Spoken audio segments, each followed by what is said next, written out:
C'était une tentative de forcing qui n'a pas marché pour ses opposants.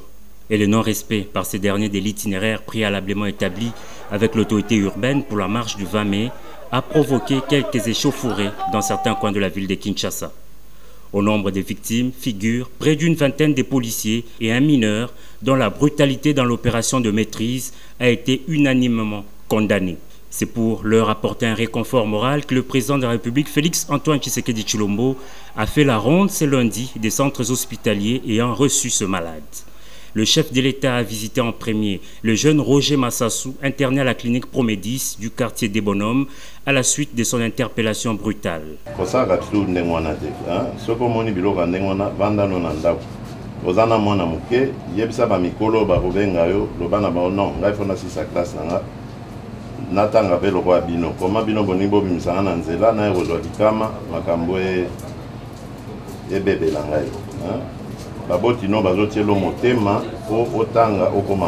Trouvé en première ligne parmi les manifestants qui s'étaient lancés au jet de pierre contre les policiers, les jeunes mineurs avaient été exfiltrés manu militari. Ces bourreaux ont été arrêtés, tandis que le jeune homme, hors du danger, est en ce moment dans un état stable. On a trouvé quelques petites anomalies, mais qui ne mettent pas la vie de l'enfant en danger. Absolument pas. L'enfant est vous pouvez le voir, l'enfant est dans un état stable. Devant ses parents, le président de la République a longuement échangé avec cet enfant visiblement instrumentalisé. Malgré ces actes condamnables, rien ne pouvait expliquer la violence disproportionnée exercée sur lui, a dit le chef de l'État, Félix Tshisekedi. Élève en 6e primaire, Roger a juré ne plus servir de marche-pied aux politiques.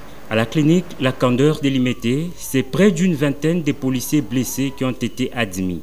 Les blessés légers sont sortis d'hôpital ce lundi matin, tandis que d'autres portent encore des symptômes de traumatisme. Malgré leur état relativement stable, ils attendent des examens approfondis. Aux premiers citoyens du pays, ces policiers ont raconté le récit des attaques à la machette et autres gourdins de la part des gangs coalisés. Réconfortés par la visite du président de la République, ces policiers ont réaffirmé servir sous les drapeaux malgré les attaques subies. Le chef de l'État a bouclé sa tournée par l'hôpital HJ de Limete Première Rue qui a reçu au service d'urgence la journaliste Jeon Djoko de la web télévision Congo Lisanga. Elle était prise en étau par deux gangs qui voulaient lui ravir son matériel de travail.